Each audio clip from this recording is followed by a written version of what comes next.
Nyamuk senang dengan musim hujan dikarenakan ketika hujan, kelembapan udara meningkat. Hal ini menciptakan lingkungan nyaman untuk nyamuk bertahan hidup. Jadi pastikan tidak ada faktor yang dimaksud menyebabkan nyamuk betah di tempat rumah Anda. Dikarenakan selain sangat mengganggu, nyamuk juga dapat membahayakan kesehatan. Cara mengurangi nyamuk di area rumah ketika mulai memasuki musim hujan. Buang sampah secara rutin. Cara menjaga dari nyamuk dalam rumah pada waktu memasuki musim hujan yang digunakan pertama adalah buang sampah secara rutin. Hal ini penting dijadikan oleh sebab itu jikalau terdapat sampah yang tersebut menumpuk dalam rumah akan menjadi tempat perkembangbiakan nyamuk. Karena nyamuk senang dengan sampah yang digunakan kotor juga bau. Oleh sebab itu pentingnya buang sampah secara rutin agar bukan ada sampah yang mana menumpuk di dalam rumah.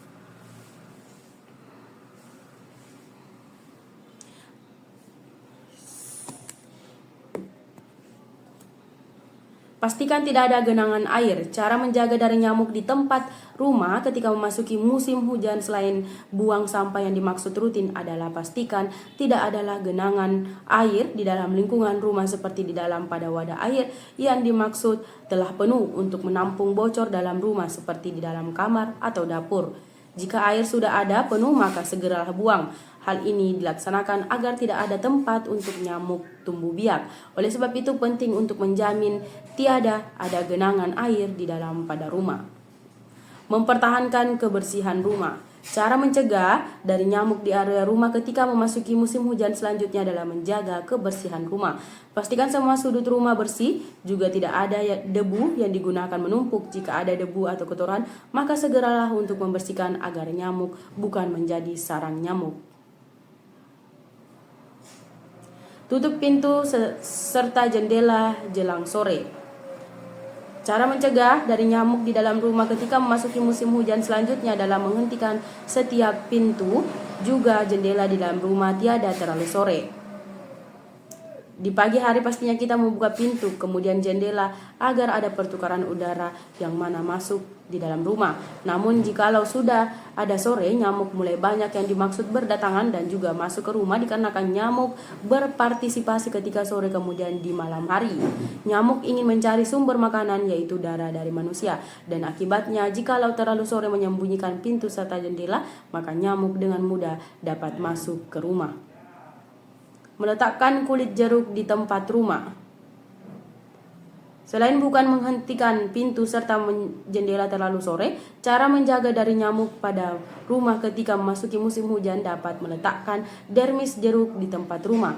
Ternyata masih ada beberapa orang yang mana belum tahu cara ini. Kulit jeruk dapat dijadikan material untuk mengusir nyamuk akibat jeruk mengandung zat limonene yang digunakan beracun bagi nyamuk. Tidak hanya saja bagi nyamuk, ternyata dermis jeruk juga ampuh mengusir lalat kemudian serangga lainnya.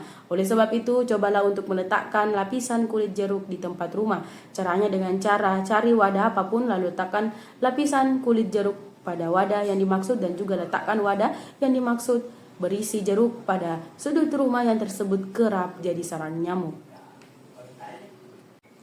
Nyeri leher dapat disebabkan oleh berbagai kondisi kesehatan termasuk lipid tinggi juga asam urat. Meskipun keduanya dapat menyebabkan rasa sakit pada area yang digunakan sama, terdapat perbedaan yang dimaksud harus diketahui. Untuk penanganan yang tepat, penting untuk melakukan diagnosis medis. Di sisi lain, nyeri leher bisa jadi terjadi akibat otot leher yang digunakan tertarik, saraf terjepit, atau pengapuran sendi. Umumnya, nyeri leher bukanlah kondisi penting kemudian dapat sembuh pada beberapa hari atau minggu tanpa ditangani secara khusus. Berikut perbedaan nyeri leher akibat steroid tinggi serta asam urat dilansir dari Medical News Today hari Jumat. Penyebab nyeri leher manusia akibat kolesterol tinggi.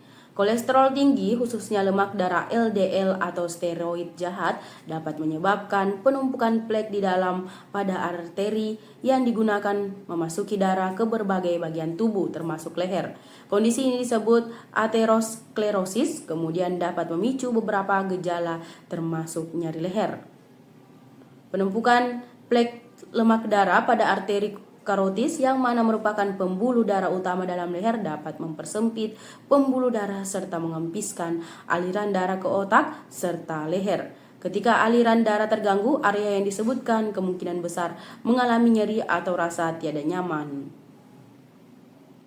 Plek yang tersebut menyumbat aliran darah dapat menurunkan pasokan oksigen ke otot-otot di dalam leher, menyebabkan rasa nyeri, kekakuan, dan juga kelelahan.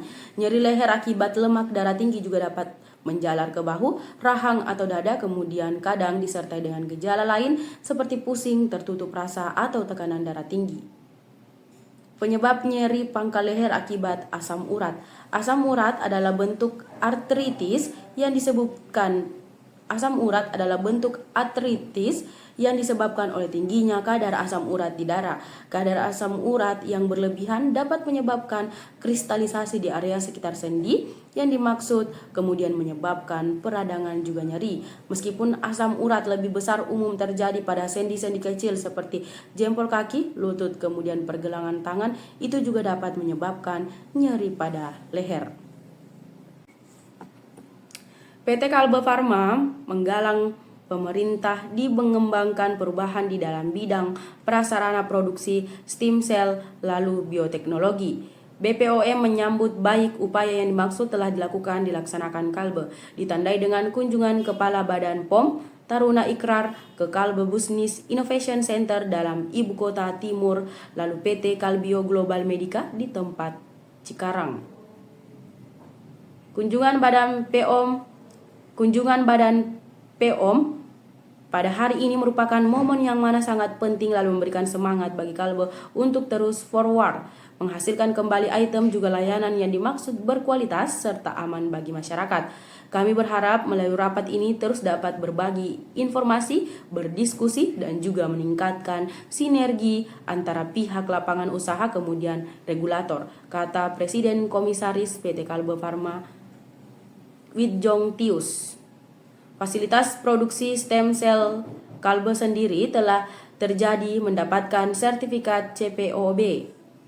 Pembentukan penyelesaian yang fasilitas produksi stem cell Kalbe sendiri telah terjadi mendapatkan sertifikat CPOB dari BPOM terkait sarana pengelolaan stem cell milik anak perniagaan Kalbe PT Bi Farma Adiluhung atau biasa disebut Regenik di tempat tahun 2014.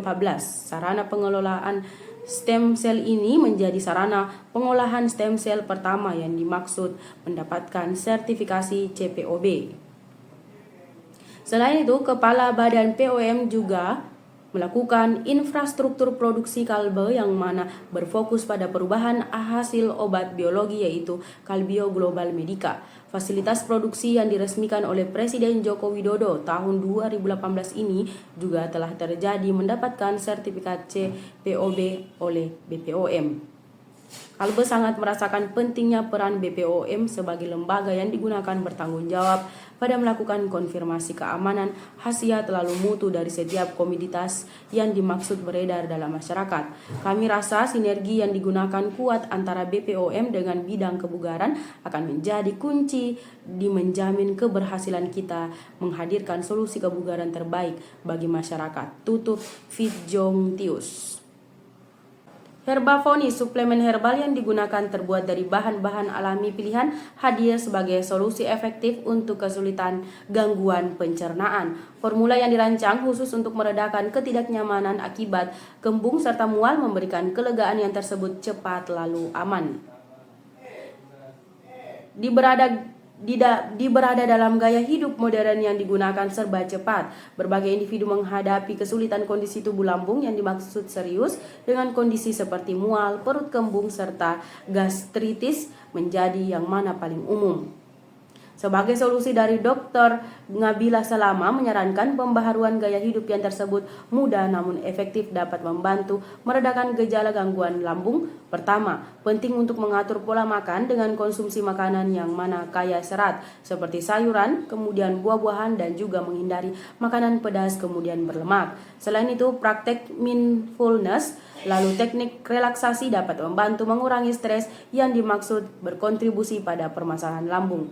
Di samping itu, Dr. Ngabila Salama menambahkan obat alami juga dapat berperan meredakan gangguan mual lalu perut kembung secara efektif. Rempah-rempah seperti jahe serta peppermint telah dilakukan terbukti mempunyai sifat antiinflamasi, kemudian dapat membantu meredakan gejala tersebut. Sebuah studi menunjukkan bahwa konsumsi jahe dapat mengempiskan mual dan pasien yang dimaksud mengalaminya. Selain pembaharuan gaya hidup serta mengaplikasikan obat alami, Herbavomis hadir sebagai pilihan yang mana tepat untuk menggalang kebugaran lambung secara keseluruhan. Dengan isi jahe emprit yang dimaksud dibaut dengan metode AFT, yang tersebut merupakan teknologi ekstraksi bertingkat.